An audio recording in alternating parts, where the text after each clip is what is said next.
Vamos colocar de pé, vamos dirigir a Deus na oração nesse momento.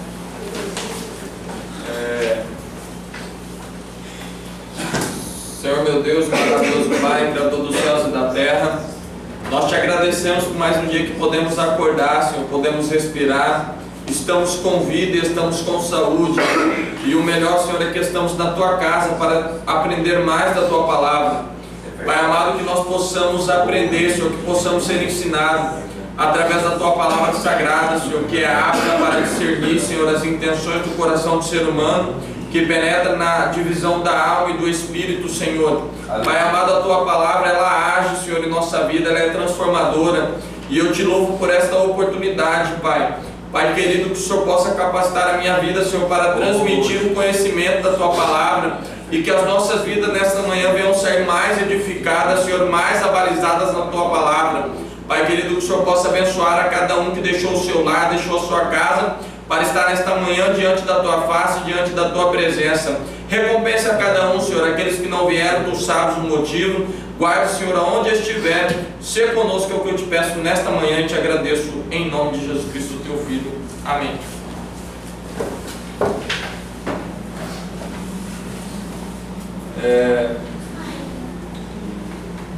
O jovem e o Estado, como não é feita a leitura no templo, né, porque a nossa lição ela é diferente, vamos fazer a leitura bíblica em classe. Eu queria que um jovem lesse Romanos 13, versículo 1 ao versículo 7. Romanos 13, versículo 1 ao versículo 7.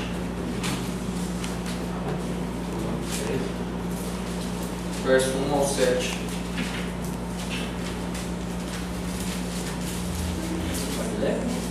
Pode ler. Toda alma esteja sujeita às autoridades superiores, porque não há autoridade que não venha de Deus, e as autoridades que há foram ordenadas por Deus. Por isso, quem resiste à autoridade resiste à ordenação de Deus, e os que resistem trarão sobre si mesmo a condenação, porque os magistrados não são terror para as boas obras, mas para as más. Queres tu, pois, não ter autoridade? Faze temer a autoridade, faze o bem e terás louvor dela, porque ela é ministro de Deus para teu bem. Mas se fizeres o mal, teme, pois não traz debalde a espada, porque é ministro de Deus e vingador para castigar o que faz o mal. Portanto, é necessário que lhe estejais sujeitos, não somente pelo castigo, mas também pela consciência. Por esta razão também pagais tributos, porque são ministros de Deus, entendendo sempre a isso mesmo. Portanto, dai a cada um o que deveis.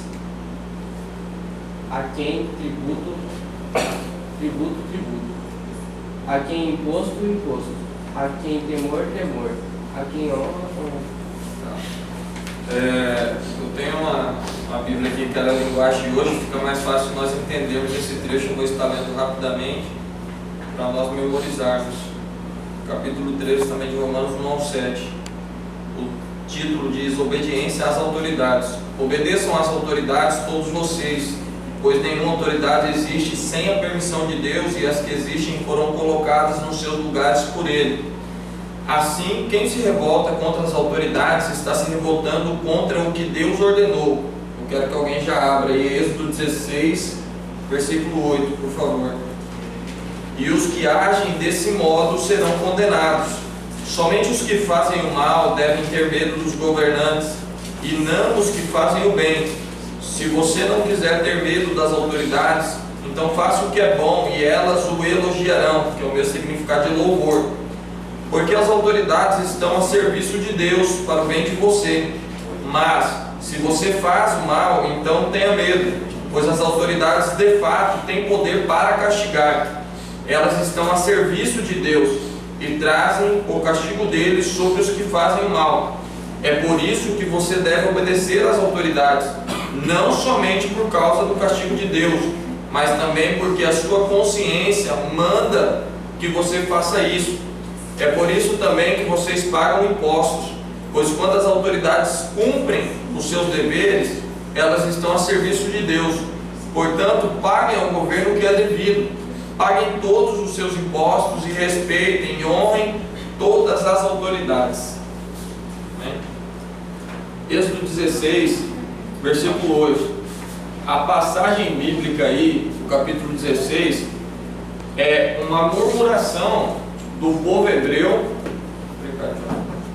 É uma murmuração do povo hebreu para com Deus. E o povo da época estavam a caminho da terra prometida, estavam a caminho da terra de Canaã.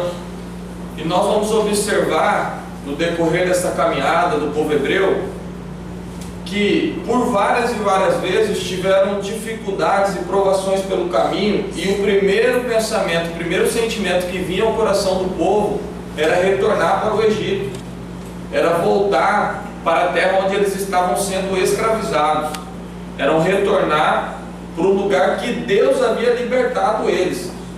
Então, Êxodo 16, versículo 8, eu quero que alguém leia, por favor. Eu vou ler. Isso.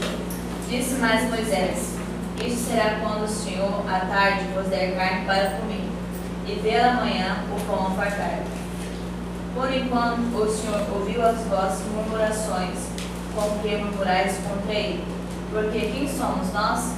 As vossas murmurações não são contra nós, mas sim contra o Senhor. O povo murmurava contra Moisés e contra Arão, porque eles estavam liderando o povo. Só que Moisés, ele faz uma pergunta, se não me engano, está até entre parênteses, fala: quem somos nós? Nós somos levantados por Deus. Vocês não estão murmurando contra nós. Eu não estou trazendo vocês pelo deserto porque eu quero, porque esse é o caminho que eu quero andar.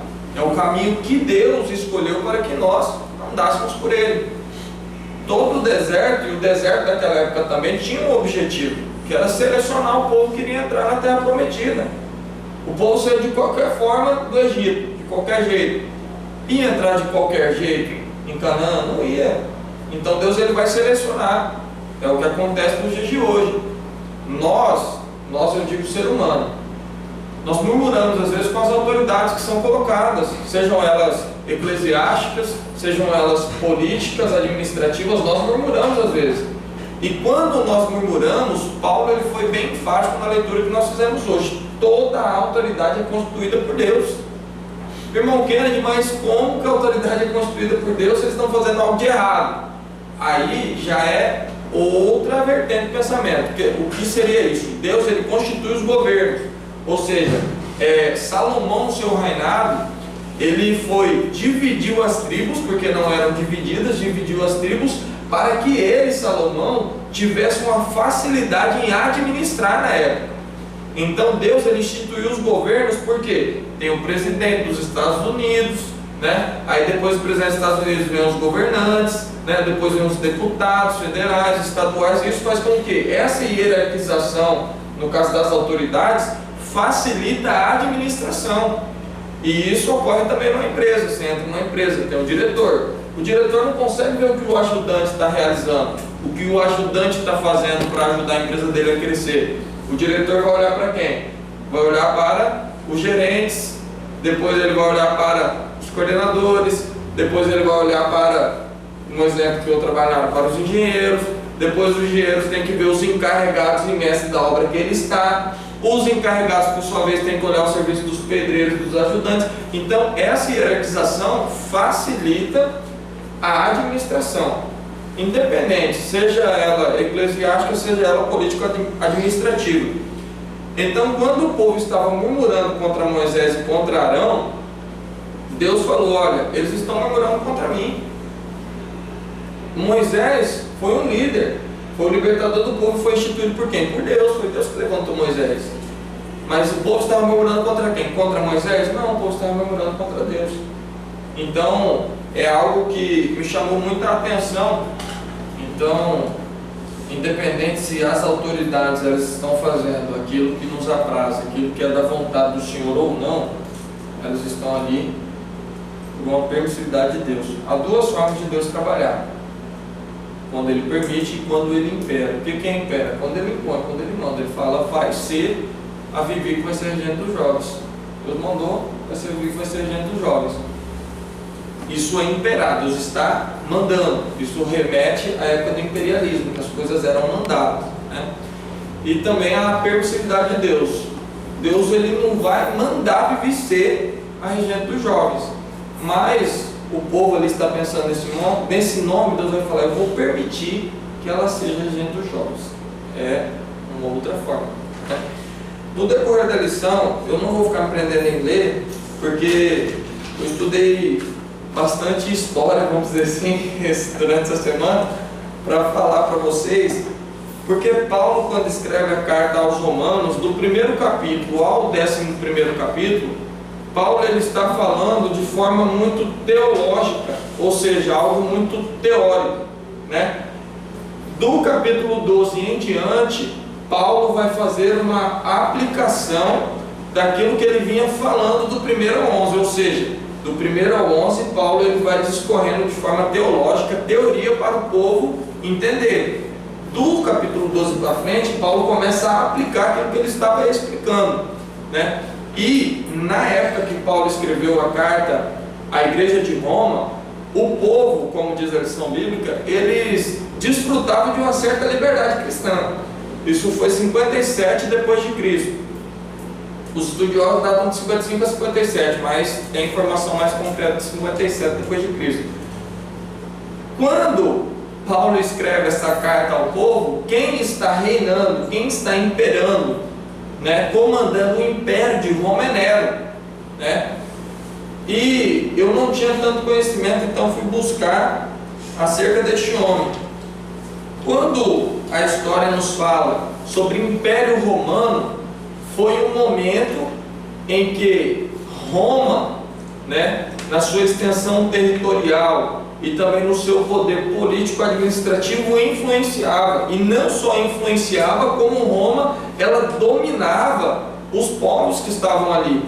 Então esse Império Romano, ele durou cerca de 5 séculos, ou seja, do 1º ao 5º século, o povo de Roma estava sobre as nações, estavam no comando, né? Quando Paulo escreve 57 depois de Cristo, Nero começou a reinar em 54.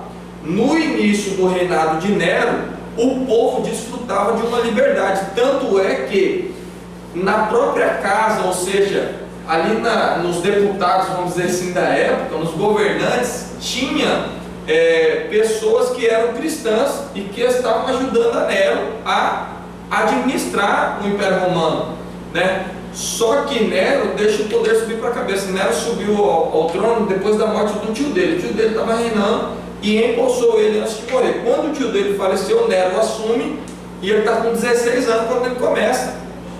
Só que, com medo dos sucessores chegarem, como Nero era sobrinho e não filho, no caso da linhagem que devia reinar sobre o império, ou seja, qualquer outro parentesco que tivesse um grau acima de Nero com esse tio, se fosse filho do tio dele, ia tomar o reinado de Nero.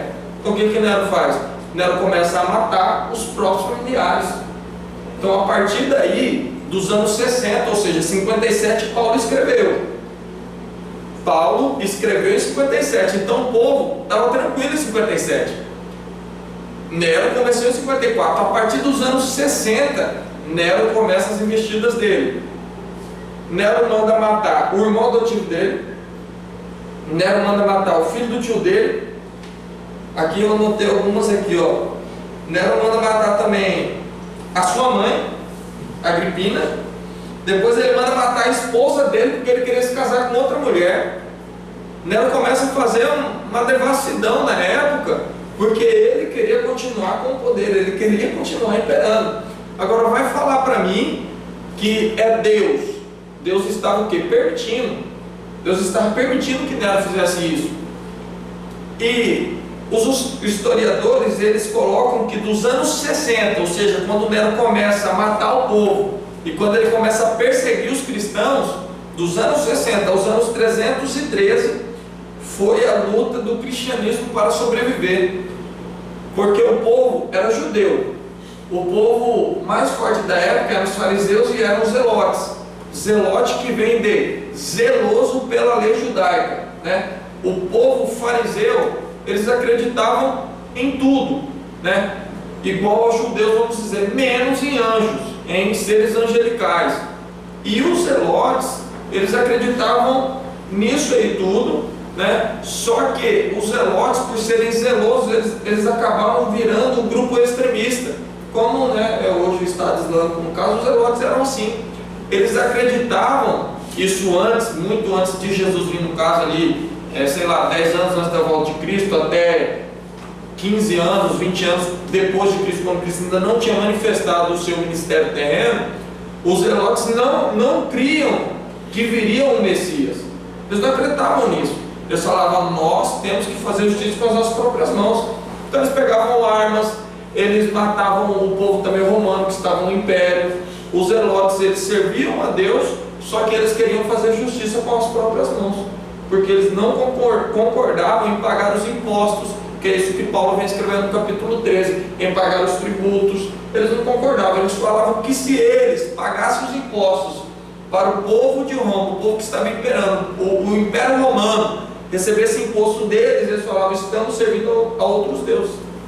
Então, essa foi o ponto, vamos dizer assim, que o povo zelote da época começou a fazer justiça com as próprias mãos, e nós vemos que não é bem por aí, né? Porque Paulo, ele orienta, ou seja, primeiro ele vem falando de forma teológica, agora ele faz uma aplicação orientando ao povo que o povo deve sim pagar os tributos, o povo deve sim pagar os impostos, ainda que seja difícil, ainda que a gente tenha uma carga tributária, meu Deus, né? Aqui no Brasil, 27%, 15%, 18%, é muito alto. Isso é muito alto. Em vista dos outros países, nós estamos aqui, acho que só atrás da Rússia, em questão de carga tributária.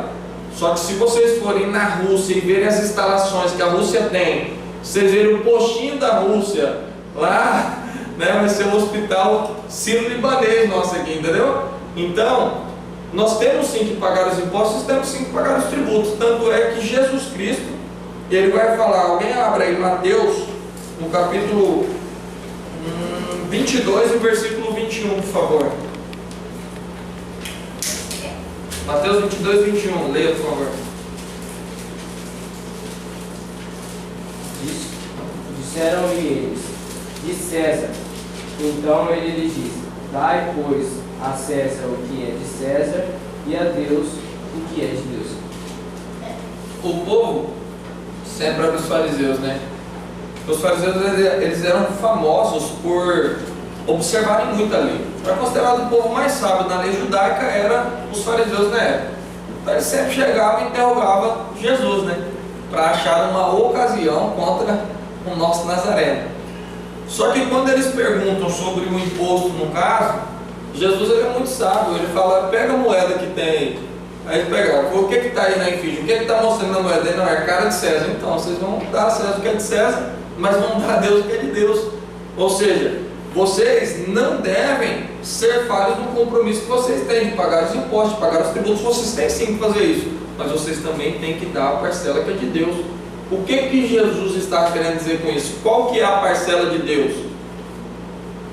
Obediência. O dízimo é a parcela de Jeová. Que o dízimo não é dar, tá?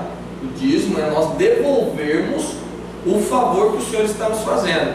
Ontem a gente teve um exemplo, eu vou falar aqui o que o Adriano comentou com a gente, não sei se o Paulo estava lá ainda quando ele falava sobre o dízimo.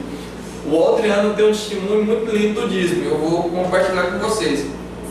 Ele trabalhava em banco e ele contando para nós que o salário dele saía lá R$ 1.700 na época. E ele começou a fazer alguns serviços que estavam aparecendo, que gerentes passavam para eles de seguro, e ele ganhava comissão por esses seguros, e era 10%. Então o seguro de R$ 1.500 era R$ 150. Então o Adriano foi, né, fazendo ali, né, todo mês carentava uns seguros ali, e foi aumentando a renda. Aí 6 mil, 7 mil, e ele estava dando dízimo. Teve um mês que ele tirou 15 mil, lá vai fumaça. A hora que ele pegou o dízimo lá, R$ 1.536, falou, não, é demais, esse mês eu vou pular. Esse mês eu não vou dar não, esse mês eu vou pular. Ele conta que ele não deu dízimo nesse mês. Ele subiu na Getúlio Vargas nesse mês aí para ir buscar ali no serviço, bateu a pampa.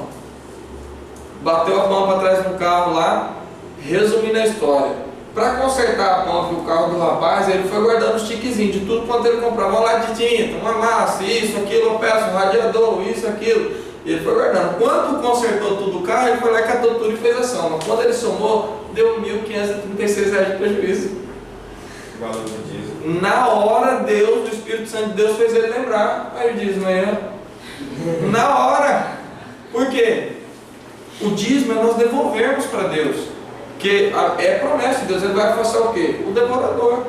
Agora, se a gente não devolver aquilo que é de Deus, ou seja, aquilo que Jesus falou, olha, vocês vão dar a César o que é de César, vocês devem pagar os impostos, devem pagar os tributos, mas vocês também têm que dar parte de Deus, não só no dízimo, na obediência, no temor ao Senhor, no servir ao Senhor, fazer a obra de Deus. Isso tudo são as parcelas que nós temos que contribuir para com a obra do Senhor aqui nessa terra. Entende? Onde o rapaz contou um testemunho também de dízimo, está com dinheiro, está mexendo com obra, né? Ele está com o dinheiro do dízimo guardado, só tinha aquele dinheiro lá e ele está com a máquina de cortar e está precisando comprar uma maquita, urgente. Aí ele falou, ó, não tem dinheiro do dízimo. Ele falou, não, mas não vou gastar do dízimo. Ele na mente dele, gasta, não gasta, gasta, acabou que ele não gastou. E ele estava cortando, mano. Eu esqueci o nome da máquina que ele falou, cortando, mano. Era madeira lá, tipo de máquina lá. Isso, eu acho que foi isso mesmo. Aí só sei que o negócio desse tempo que ele fez, que veio no bolso dele. Quando veio no rosto dele, a máquina travou, na hora. Na hora. Ele falou, ó, porque eu não gastei o dinheiro do dízimo. Providência divina, hein? Se eu tivesse comprado a máquina, de repente eu tinha... Deus tinha Ele permitido. não sabe como que ele travou, tava na tomada, tudo, mas quando chegou aqui, travou na hora. Meu Deus. Então, gente,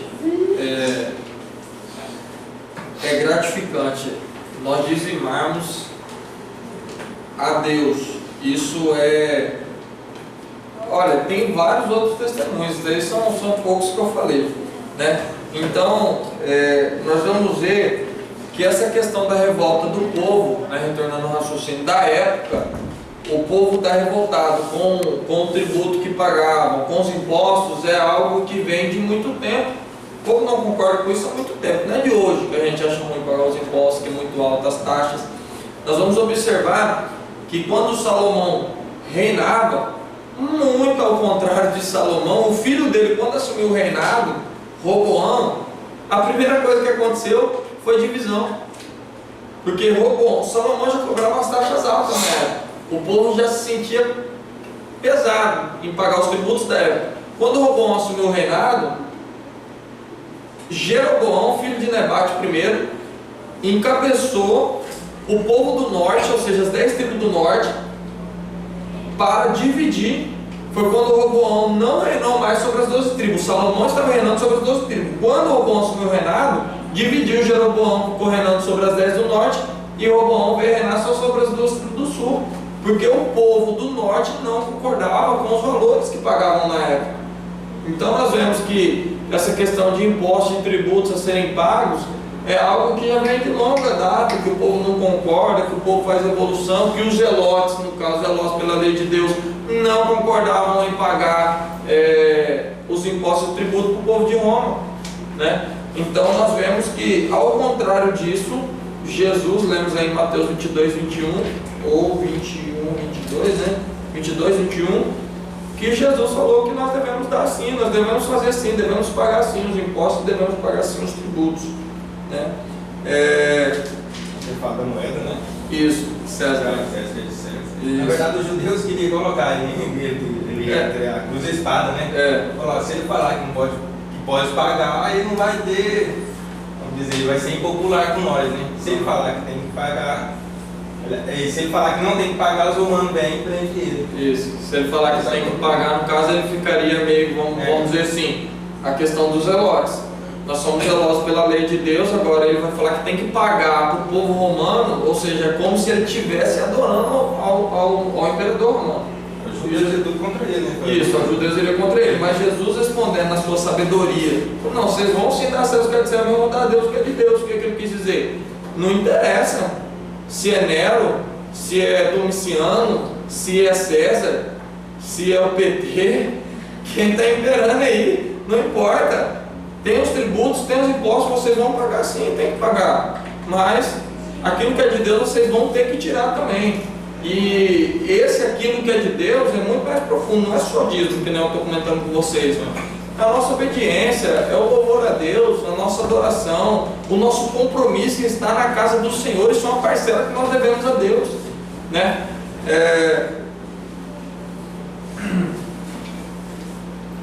Quando Nero começou a perseguir os cristãos nos anos 60, ele, como citei, ele mandou matar a esposa, a mãe dele, o irmão adotivo, porque tinha medo de perder o reinado.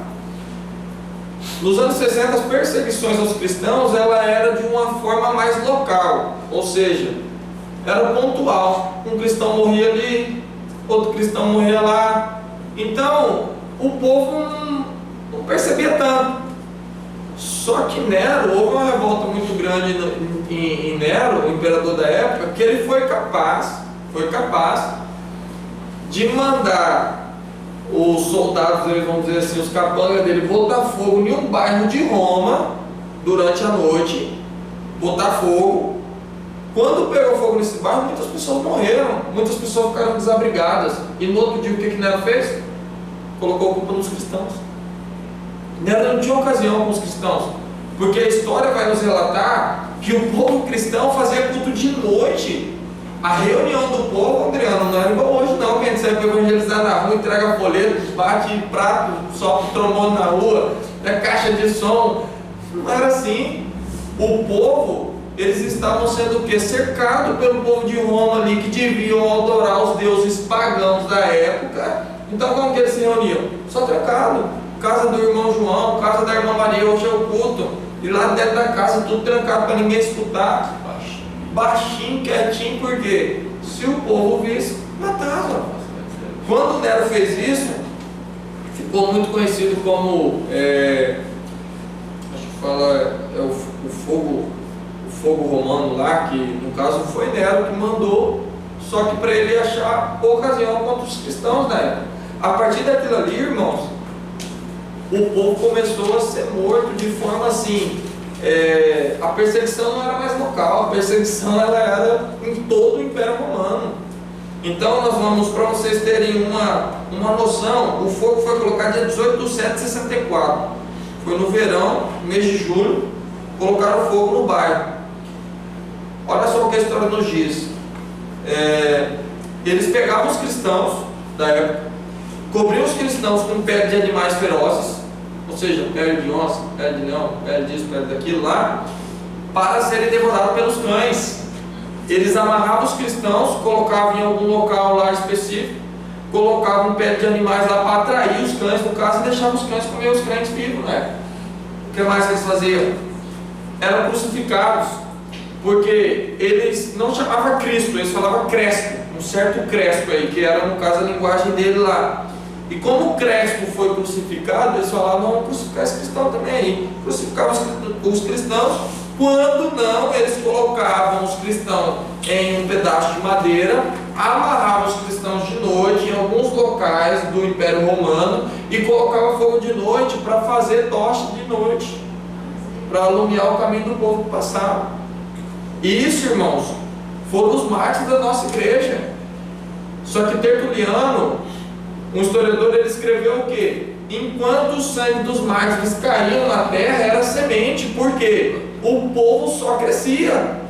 Era como no Egito, levou o povo aprisionado lá, o faraó batia no povo, botava o povo escravizado, o que acontecia? Os hebreus só aumentavam, os hebreus só aumentavam, Deus prosperava, por quê? Porque estavam morrendo por uma razão, estavam morrendo por amor a Cristo, estavam morrendo por amor à palavra de Deus. Então hoje, para nós estarmos aqui, muito sangue foi derramado, irmãos.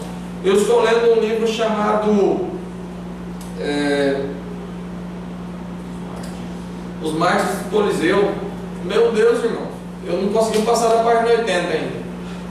Meu Deus, é de partir o coração as atrocidades que os povos fizeram com os cristãos naquele tempo. Por isso que os historiadores falam que do ano 60 ao ano 313 foi o tempo em que o Evangelho ele se sacrificou para se manter vivo. Fez Olha, porque depois de 313 começou um imperador que permitiu o culto a Cristo, permitiu o culto. Então começou a reinar uma certa liberdade. Então, nós vamos entender também o seguinte: a razão pela qual Nero e o povo da época não concordavam com os cristãos. Olha que negócio, eu fiquei indignado com isso. Alguém abra aí, 1 Coríntios 11, 24. Como a gente vinha falando que os cultos eram feitos de forma, vamos dizer assim, isolada, né? Em um local para não haver barulho, para o povo não ser chamado a atenção. Alguém lê aí, por favor, 1 Coríntios 11, 24. Vocês vão entender a razão pela qual Nero estava mandando perseguir os cristãos e matarem os cristãos. E tendo dado graças, o partiu e disse: tomai e comei.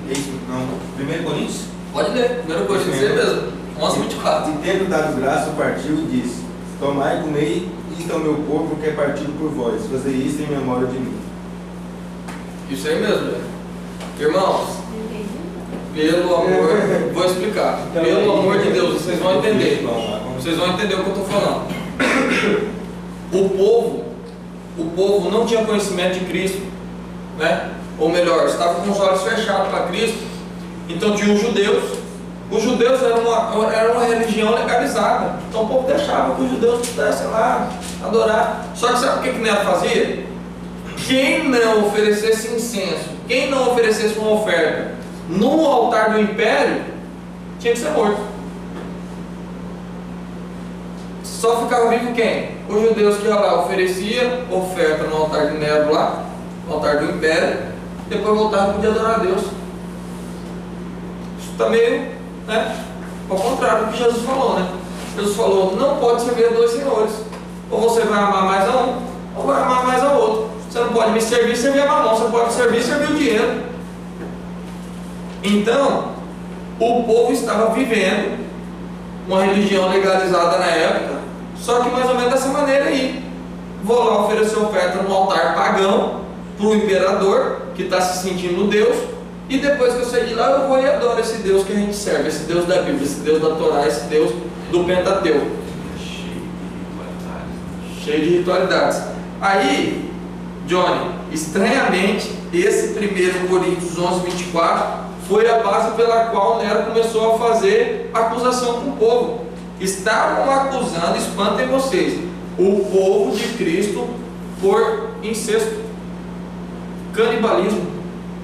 Quando o povo lia esse trecho, comer e beber, que era o pão representando o corpo de Cristo, o suco da uva ou vinho representando o sangue de Cristo, o povo começou, não tinham conhecimento de como era feito isso aí.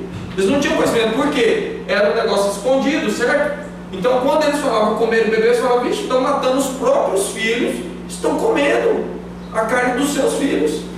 Eles começaram a acusar o povo de canibalismo e incesto. Ou seja, matar, né, uma pessoa, um ser humano para comer. Então, irmãos, é algo assim que não tem cabimento. Não tem cabimento. O povo estava ceando, né, participando do corpo do Senhor, o corpo de Cristo, na representação através do pão e do suco da uva, e estavam sendo acusados de comer pessoas, carne de pessoas e seres humanos. Então isso foi ou seja, vamos dizer assim, o que mais deu destaque nas acusações que Nero estava fazendo com o povo da época, né? Então o Johnny até se espantou ao ler o versículo ali que foge, no caso aquilo que nós estamos falando, mas foi algo que me chamou muita atenção, que isso infelizmente aconteceu. O povo foi acusado por isso, por estar ceando o corpo de Cristo. Então vamos para frente. Estamos falando um pouco de Nero, né, para vocês entenderem as atrocidades aí, as perseguições. O tópico 3 da nossa lição. O tópico 3 da nossa lição fala: em submissão às autoridades traz condenação. A religião judaica era algo legalizado, Todavia, quando comunidades judaicas foram insubmissas às autoridades romanas, elas foram massacradas, como já citado anteriormente. Por que eu li só esse trecho aqui? Todavia, quando comunidades judaicas foram insubmissas às autoridades romanas, elas foram massacradas, como já citado anteriormente. Essa insubmissão do povo não era só no sentido dos tributos ou dos impostos, porque o povo da época, o Império Romano, eles classificavam insubmissão só o fato deles não irem lá oferecer o sacrifício no altar do imperador. Então o povo aqui foi massacrado, era a desculpa que Nero arrumava na época, vamos dizer assim, não estão pagando os impostos ou os tributos, porque os extremistas, que eram os zelotes, não concordavam, porque eles achavam que ao pagar os impostos, eles estavam adorando a outro Deus.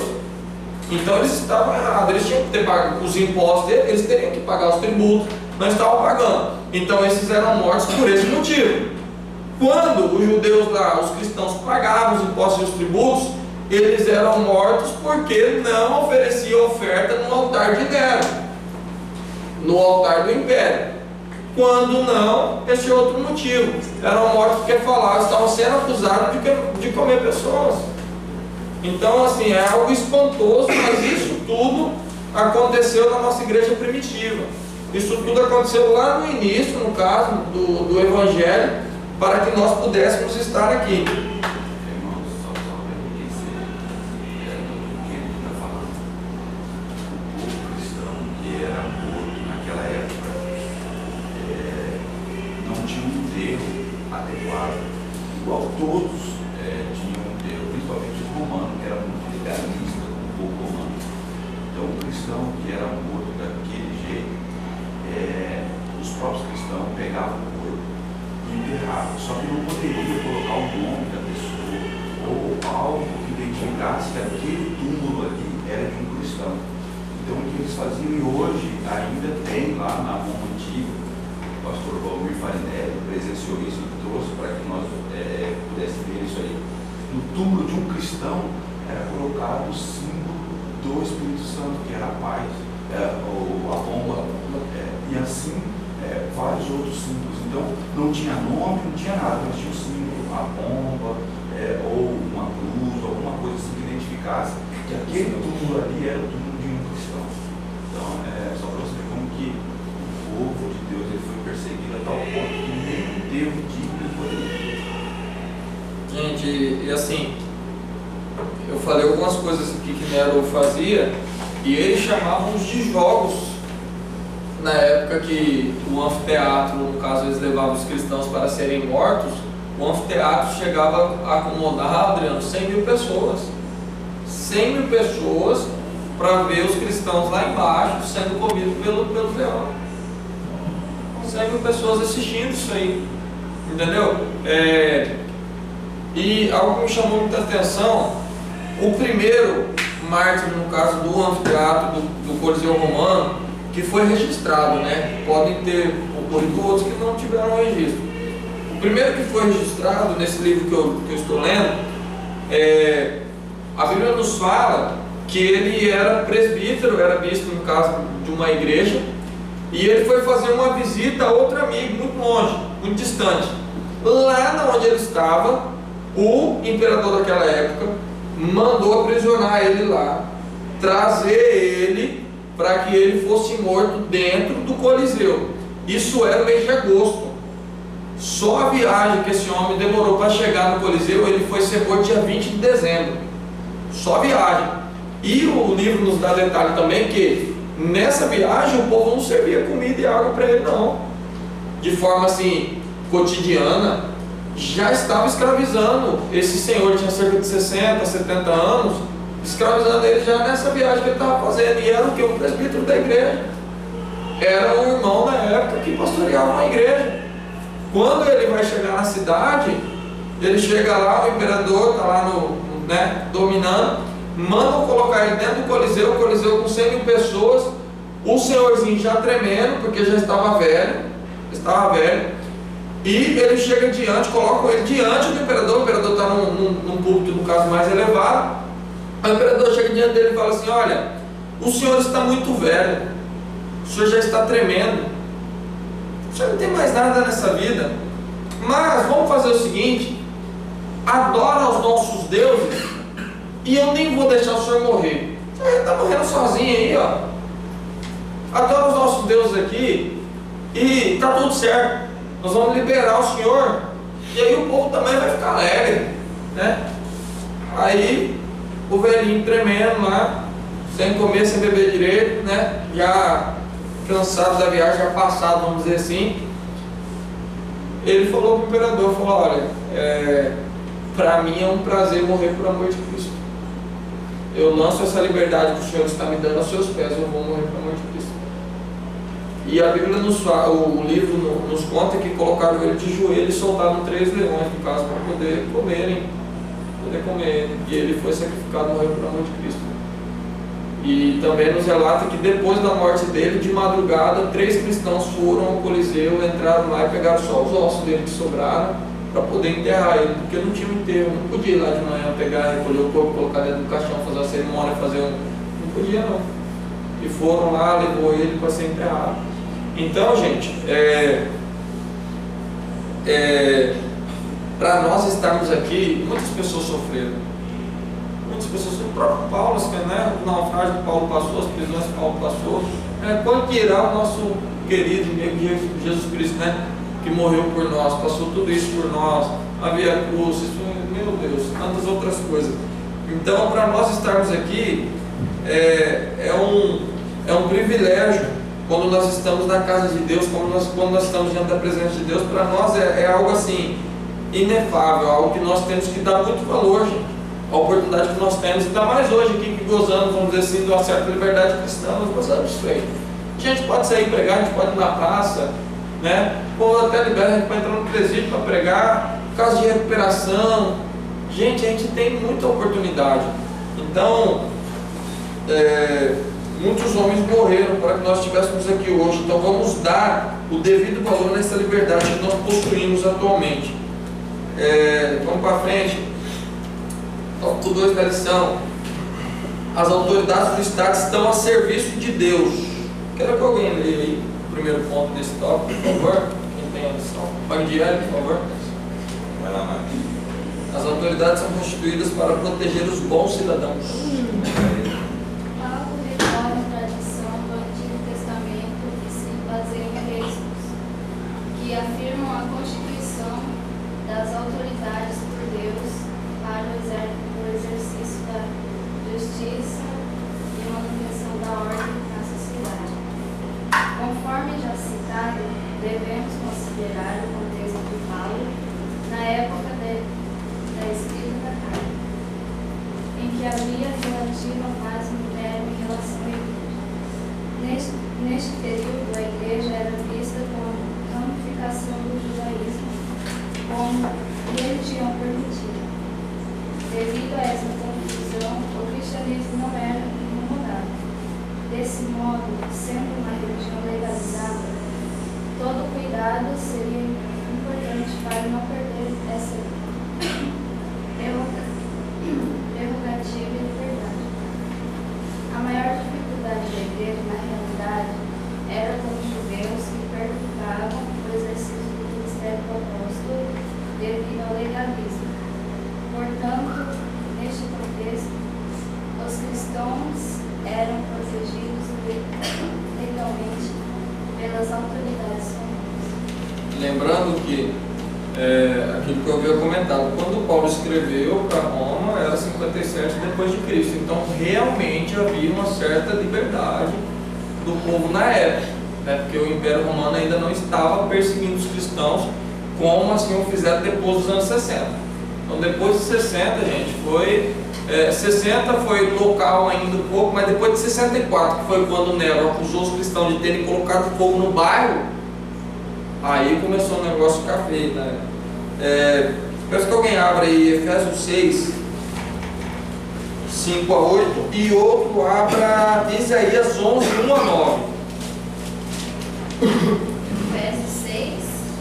5 a 8. Isaías o quê? 11, 1 a 9. Você pode ler? Peraí. Achei Isaías. o tópico que a Magda leu aí nos fala que a religião ela era considerada uma ramificação do judaísmo, né? Então estava sendo permitido. Só que na época, ou seja, antes de começar a perseguição do Império Romano para com os cristãos, o povo que perturbava os próprios cristãos, os gentios, no caso, estavam sendo evangelizados por Paulo, né? Paulo é considerado o apóstolo dos gentios. Eles estavam se prendendo, se nós formos ler os capítulos anteriores ao 13, então o embasamento da lição atual aqui, eles estavam se prendendo ao circuncidar, né? No caso era o ato lá de cortar lá no 8º dia, né? Depois que a criança estava nascida. Então, isto era um sinal entre homem e Deus de uma aliança. E como Paulo, no caso, pregava que esta aliança estava agora, a partir da morte de Cristo, né? Essa nova aliança, esse novo concerto foi instituído por e através da morte de Jesus Cristo, os judeus não estavam concordando. Os judeus acreditavam que tinham que o quê? Circuncidar, fazer todo esse ritual, como o Adriano falou. Eles se prendiam ao livro de Levítico, às leis, aos ritos. Só que o coraçãozinho aqui, ó, longe, mas longe de Jesus. Porque quando Jesus esteve aqui, Jesus sempre estava falando. Os fariseus interrogando Jesus, querendo achar ocasião. Onde? Se o povo tivesse com o coração perto de Cristo, rapaz, quando Jesus chegasse, o povo queria escutar ele falar, queria aprender, queria exaurir conhecimento do mestre, porque ele tinha para dar. Mas não, o povo queria arrumar um jeito para continuar seguindo as leis e falar que Jesus estava errado, fazer Jesus pecar, achar ocasião contra Cristo. Então, assim, o novo concerto é através hoje da morte de Cristo. Nós somos salvos o quê? Pela graça, por meio da fé, né? Só que no tempo da lei lá, era as leis, no caso, né, que o povo estava seguindo. Então, antes de Nero perseguir os cristãos, o que estava incomodando os cristãos antes dos anos 60 eram os próprios judeus. Os judeus que não concordavam com aquilo que Paulo estava pregando. Paulo falava, não tem que circuncidar. O povo, não, tem que circuncidar. Paulo, não, mas Jesus morreu. Não, mas tem que circuncidar. Então, assim, há exemplo de Cristo, né? Quando Cristo andou aqui, o povo que perseguiu o próprio Cristo foi o que os fariseus, o povo conhecedor da lei. Então, nós vemos que no meio, fazendo uma aplicação para nós, no meio hoje cristão também, nós passamos problemas internos mesmo, nas nossas próprias igrejas, perseguições com cristãos dentro da nossa igreja. E não adianta nós colocarmos uma fenda no olho e falar que não está acontecendo, porque isso acontece. Isso acontece com um pastor que é líder, às vezes, de um grande setor, às vezes os próprios ali que estão na bancada de obreiro, às vezes querem achar uma ocasião para tirar o pastor do poder, né? E não sabendo eles que quando eles fazem esse tipo de rebelião, esse tipo de revolta, está aqui o que Paulo escreveu em Romanos 13, está na Bíblia. Ele foi posto ali porque Deus colocou, Deus instituiu as autoridades. Então, se ele está fazendo bem, se ele está fazendo mal, ou Deus mandou, ou Deus está permitindo. Falar de perseguição aqui, mas nada se compara com aquela época, né, que eles passavam, né? Hoje a perseguição assim, leve, depois que dá para passar ali. Uma fofoca, um negócio assim. Naquela época, se ele chegar para matar, vai morrer pronto, tem nem palavra dele. Então, gente, nós temos uma paz muito grande atualmente, né? Só que eu estava lendo, acho que é Mateus 24. Jesus falou que o trem vai arrochar a hora que vai chegar mais perto do fim. E eu penso assim, quando Jesus falou, eu quero ver se eu acho o versículo, para não ficar vago o que eu vou falar aqui. Vê, ó.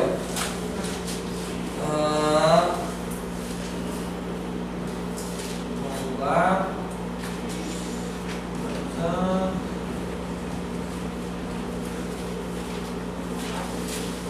Vou achar o versículo.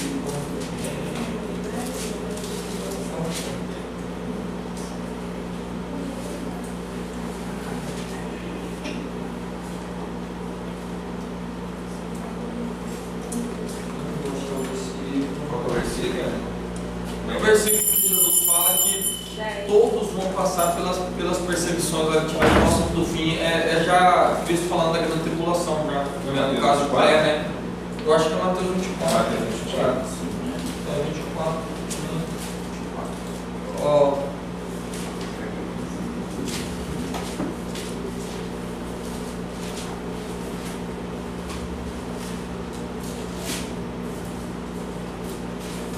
Mateus 24, no sermão da grande tribulação, princípio das dores. Aqui, ó, achei. Mateus 24, versículo 9. Eu vou ler até o 13, nós entendemos aí. Mas olha o que diz: então vos hão de entregar para seres atormentados e matar-vos-ão, e sereis odiados. Aí o que me espantou quando eu estava lendo, que me chamou a atenção, de todas as gentes. O versículo diz: e matar-vos-ão, e serei odiados de todas as gentes. E quando Jesus estava falando que é todas as gentes, é todas as gentes. Então eu penso que não é parcial. Hoje a gente gosta de uma relativa paz aqui, mas eu acredito que as coisas vão apertar aqui no Brasil, sim. E enquanto estiver chegando mais próximo à volta de Cristo, vai se cumprir aqui o que Jesus estava falando. Nesse tempo, muitos serão escandalizados, trair-se-ão uns aos outros, e uns aos outros se aborrecerão. E surgirão muitos falsos profetas, que já tem aí, né, um bando de profetado aí, enganarão a muitos. E por se multiplicar a iniquidade, o amor de muitos esfriará. Mas aquele que perseverar até o fim será salvo. Então, essa é a esperança para nós que servimos a Cristo, né? Perseverando até o fim, seremos o quê? Salvos, né? Aí eu faço uma pergunta, né? Como estamos hoje? Será que nós, não precisa responder para mim não, precisa levantar a mão, tá tranquilo. Será que nós estamos dispostos, né, a sermos entregues aqui para ser atormentados? Será que nós estamos dispostos a passar pelo que os mártires passaram lá, né? Será que nós estamos dispostos a serem feito tocha acesa de noite, né? Ser posto fogo para o povo passar no meio ao caminho, que isso o povo fazia na época? Será que nós estamos dispostos a colocar lá um monte de cristão lá e botar os pão para comer os cristãos, né? Como a gente vê alguns vídeos aí onde o evangelho não pode entrar, gente, colocando fogo nos cristãos, bota árvore lá, queima os cristãos. Gente, são atrocidades, são coisas horríveis. Mas o preço que Jesus Cristo nos comprou, que Ele nos pagou, a Bíblia nos fala que não foi com ouro nem com prata que fosse comprado, mas com o precioso sangue de Cristo vertido na cruz do Calvário. Esse sangue de Cristo não tem preço. Isso, este ato que Jesus fez pela humanidade, não tem nada que possa pagar. Então aquele senhorzinho que foi ser morto lá dentro do anfiteatro, por isso que ele lançou a liberdade que ele tinha. Falou: eu não vou adorar os deuses não, bota eu para morrer então. Solta os leões aí, vamos comer minha vida, eu vou morrer por Cristo, porque Ele morreu por nós. Será que nós estamos dispostos a cortar a nossa própria carne para continuar servindo a Cristo? A deixar de fazer aquilo que nós gostamos para fazer aquilo que Cristo quer que nós façamos? Será que nós estamos dispostos a fazer isso? O salmista disse no Salmo 119, se não me falha a memória: dispus-me nos seus caminhos para que faça, ó Deus, a tua vontade. O que é isso? Disposição. Eu estou aqui, Senhor, no caminho que o Senhor quer, agora faça a tua vontade. Esse é o exemplo de quem? Jesus Cristo. Carta aos Hebreus fala que Jesus, quando chegou aqui, ele falou: Pai, estou aqui para fazer, ó Deus, a tua vontade. Né? Será que nós estamos dispostos a pagar isso aí? Será que nós estamos dispostos a fazer? Quando nós fomos perguntados lá onde nós trabalhamos, lá na faculdade, no meio do nosso convívio social, né? Você é evangélico, você é cristão, você professa fé em Cristo, você serve a Deus, nós temos orgulho, temos um sentimento prazeroso de falar: olha, eu sirvo a Deus. Mas por que não? Porque Cristo morreu por mim na cruz do Calvário, Ele me salvou, Ele nos salvou, olha, Ele morreu por você também. Paulo escreveu a Tito 2,11, olha, a graça de Deus será manifestada, trazendo salvação o quê? Ao povo do Mapim? A Várzea Grande? Salvação para o Brasil? Só para o continente americano? africano, Oceania, asiático, não. Todas as gentes.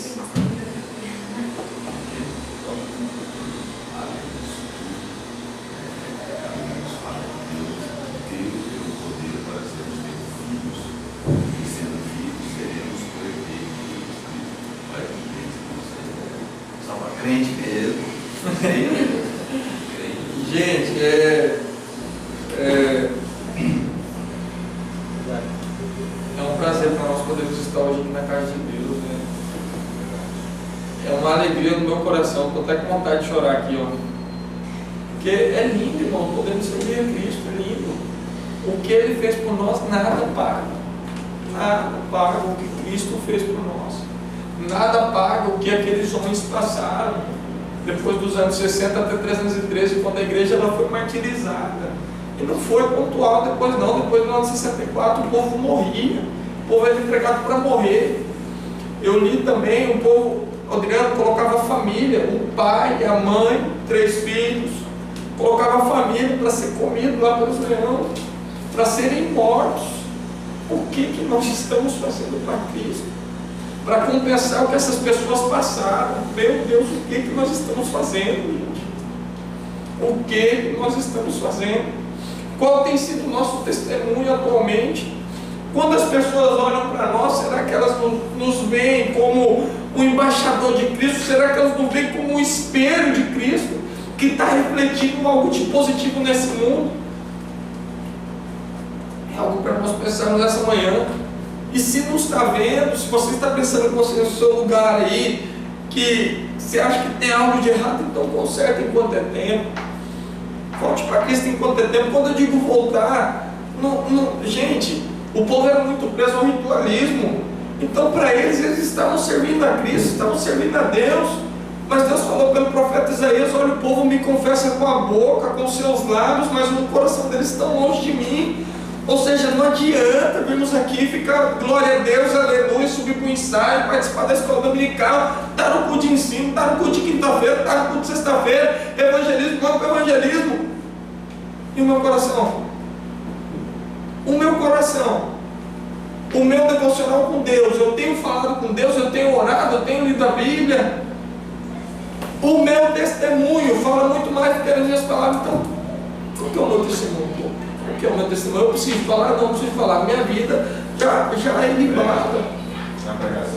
A minha vida é uma pregação, gente. O Adriano deu um exemplo, né, Adriano? Acho que de um pastor que o irmão sempre era convidado para ir na igreja e ficava olhando. Passou 1 ano e pouco, né, Adriano?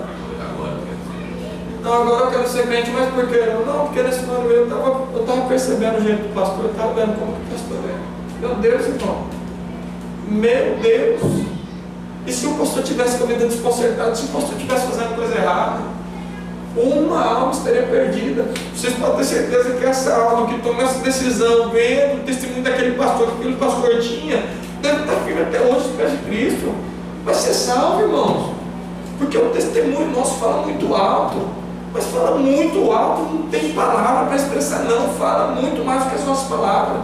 Eu não preciso falar, eu sou crente, sair gritando que nós somos crentes, não. Quando as pessoas olham assim, tem alguma coisa diferente, o Will, o Adriano, o Cacá, tem alguma coisa diferente. O povo percebe, o povo percebe, não tem como. Quem tem a presença do Espírito Santo de Deus, não tem como. Tem que ser espelho, né, mano? Se espelho. Bom, esse tempo, né, eu já estava muito corrido, né? Eu meio que estava tirando os documentos, assim, né? Eu cheguei lá no terminal, né? Eu sentei, né? Quase dormi, né? Daí tinha uma senhora do meu lado, né? Ela meio começou a conversar comigo. Eu só ouvi o que ela estava falando, né? Daí eu meio que abaixei a cabeça, e esqueci um pouquinho, né? Eu levantei, ela falou: você é evangélica? Começou assim, senhora. Eu perguntei por quê, né? Ela falou: porque você tem um brilho que só os evangélicos têm. Glória a Deus. Ela começou a falar a história dela para mim, ela também era da igreja, dela tinha se afastado, ela voltou, estava buscando o caminho de Deus. Amém. Gente, ó, coisa linda.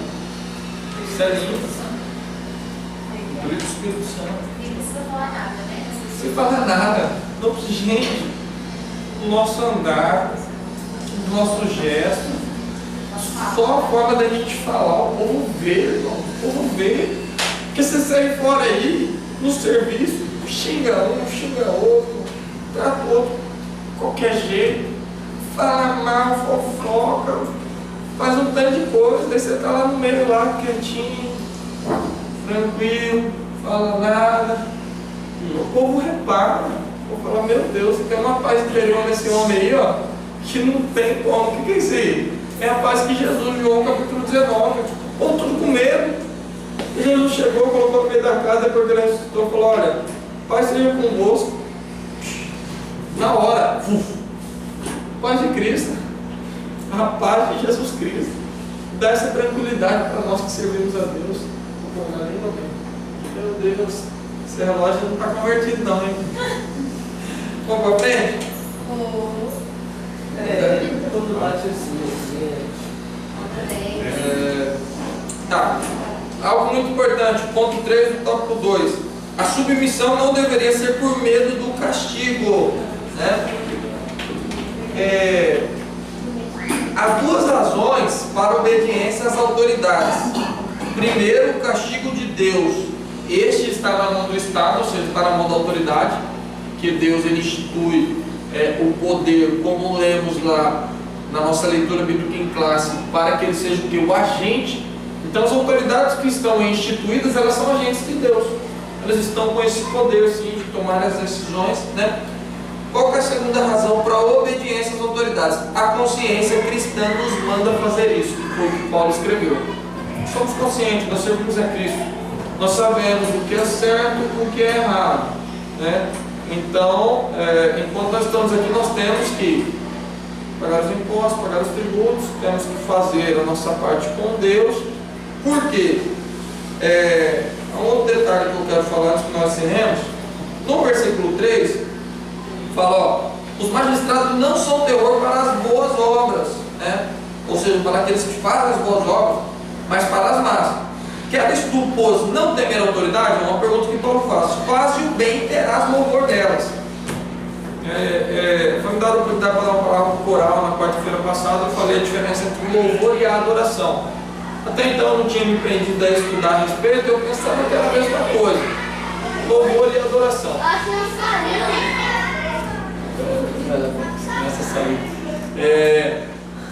Então, o que Paulo está falando aqui? Vocês serão o quê? Aplaudidos, elogiados.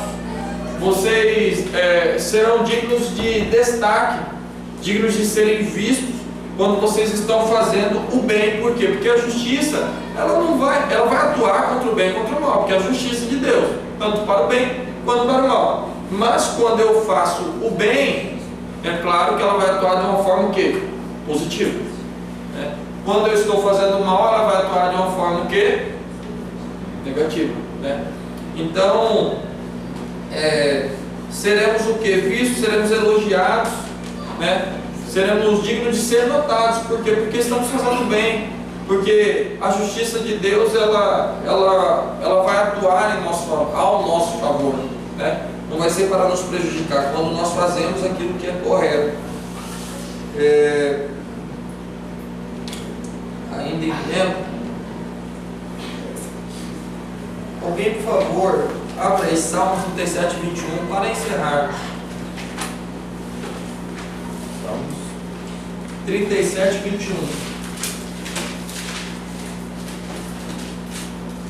O ímpio toma emprestado e não paga, mas o justo se compadece e dá. O ímpio toma emprestado e não paga, mas o justo se compadece e dá. Só me escreveu isso aí porque Paulo ele vai falar no versículo 7 aí, né, de Romanos 13, que os crentes devem pagar a todos aquilo que é devido, né? Então o ímpio tem esse andar tortuoso aí, né? Empresta, não paga, compra, não paga, dá cheque sem fundo, né? Tem isso aí, gente, e isso é o nosso testemunho. Isso reflete sim como nós estamos diante da sociedade, porque às vezes o irmão, quantas vezes eu já ouvi, ó, eu estou sentado às vezes lá no fundo, lá, o irmão só para pregar, o outro fala, ih, vou para ser crente igual esse irmão vai pregar aí, rapaz, larga a mão. ele pegou dinheiro emprestado de mim, ou sei lá, eu sei que ele está devendo tal pessoa. Às vezes é até fofoca, às vezes é até, né? Mas tem aquele ditado velho lá que fala, onde há fogo, onde há fumaça, fogo, né? Então às vezes é uma fofoca, às vezes, mas teve algum motivo, qual foi o motivo? Né? Pagador mesmo. Foi o pagador mesmo aí. O Johnny. Então, tem loja que não está vendendo mais para o pastor. Não está vendendo porque o pastor está pagando. Falou de crente também, pode esquecer, não paga. Muita loja, viu? Muita loja. Marcou aquele dia pregando, ele falou, irmãos, eu estava lá na net, chegou o irmão e falou, rapaz, coisa boa trabalhar com crente. Tem irmão que fala, não, é bom demais trabalhar com crente, mas por quê? Não, porque os crentes é direito, o crente é advogado, o crente é trabalhador. Daqui a pouco virou as eu acho que era Deus mostrando os dois lados da moeda para o Marcos naquele dia. Chegou outro e falou, rapaz, eu não trabalho com crente não, moço. Então, Marcos acabou de chegar aqui falando que crente é bom, dá para trabalhar. Ele, mas por quê, mano? Não, foi caloteiro, Deus chegou atrasado. Ai, Jesus. Então assim, gente, o que fez aquele irmão ter essa visão de nós? O que fez? Tem um motivo. Chega uma hora, chega atrasado mesmo, não tem compromisso mesmo, falta, não dá satisfação, né? Então, um irmão muito alegre, por quê? Porque com certeza foram pessoas trabalhando na empresa dele que fizeram jus ao nome, deram testemunho, né? Então, sem falar que as pessoas generalizam muito, né? Então, se a gente der um exemplo, mesmo se for uma pessoa diferente, já vai fazer diferença nessa vida. isso sim. A Natália falou, olha, obrigado pela cooperação. Gente, o povo é dessa maneira, o povo generaliza. Então, um exemplo, não pegando dinheiro para a igreja, eu falei, é ruim pagador mesmo. Tem uns que é ruim mesmo, mas tem pessoa que é direita. Mas por quê? Por causa de um pastor, às vezes, que não pagou. Meu Deus, ele sai dali, ó, tipo, espalha para todo mundo, já foi o nome da igreja, daqui a pouco já é a igreja que não presta, então, só vai aumentando o telefone sem fio. Então, nós devemos fazer isso, irmãos, pagar os tributos, pagar os impostos, servir a Deus, não pelo medo, pelo temor ao Senhor. São duas coisas diferentes, muito diferentes. Né? Eu temo a Deus porque, pelo que Ele é, pelo que Ele, não é pelo que Ele vai fazer. Ele vai fazer, ele vai falar, basta cada dia o seu mal, ou seja, o amanhã pertence a Deus. Vamos viver hoje. O que Ele fez para nós ontem? Olha o plano da cruz do Calvário. É um temor o quê? Um amor. É fazer, tentar retribuir, que nós nunca vamos retribuir o que Cristo fez por nós. Agora o que é medo? Não, eu vou para a igreja com os meus pais, eu não sou muito apegado a Cristo, mas vai que Jesus volta e aí eu posso segurar no cordão da calça do meu pai lá, no cinto dele, subir com ele. Não vai. Salvação individual. Ou você toma jeito, entra pelas portas, serve a Cristo de coração, ou vai ficar, né? Então, temos que servir a Deus no temor ao Senhor. Temor ao Senhor, ou seja, amor a Ele, fazer com amor. E se você acha que o negócio está meio superficial para você, ore mais, busque mais a Deus, leia mais a Bíblia, fala, Senhor, eu não estou sentindo nada não, também é algo errado comigo? Com certeza, meu Deus. Com certeza, é algo errado com você, vou ser sincero, porque Deus, a Bíblia nos fala, Apocalipse 3:20, que o Senhor está lá, está batendo na porta, está batendo na porta lá, ué. A vaga eu ensinei, não precisa nem falar. Ele está batendo na porta, mas a Bíblia nos fala que o quê? Ele não vai entrar, ele não vai entrar. Ele vai entrar se nós abrirmos a porta. Ou seja, se nós dermos a oportunidade para que Ele adentre nossa vida, entendeu? Então, irmãos, essa é a palavra que Deus colocou no meu coração, no caso, essa foi a forma que Deus me orientou a aplicar essa lição bíblica. Eu não quis muito prender aquilo que Paulo vinha falando dos impostos, dos tributos, ficou algo muito maçante. Qual que é a suma, qual que é o resumo disso aqui? As autoridades, elas são instituídas por Deus, né? São agentes de Deus, como está no livro de Romanos. Nós devemos pagar os tributos e os impostos sim, mas nós devemos dar aquilo que é de Deus e nós devemos fazer isso com amor. Se a gente está fazendo por obrigação, Deus vai receber. Melhor não dar, larga a mão. Faça com amor. Faça com amor. Que Deus ele retribui aquilo que nós fazemos à altura, ele não fica devendo nada para ninguém. Vou ter certeza disso aí. Um exemplo que a gente tem é a viúva, né? A oferta da viúva. O pessoal chegou lá, arrancou elástico no bolso, 5 mil dentro da sala. Deus, ai, ai, ai. Todo mundo vendo. Aí chegou a viuvinha, um denário, né? O que é um denário? Era um dia de trabalho. Deu uma oferta dela, Jesus chamou os discípulos e falou: olha, a caixa do tesouro lá, vocês viram lá? Quem que deu uma oferta lá? O rapaz lá chegou com um contra-cheque gordo lá, o senhor não viu não? Não foi. Não foi. Por quê? Porque não está de coração. Então, gente, faça pouco, faça muito, faça de coração. Tá bom? Amém? Muito obrigado.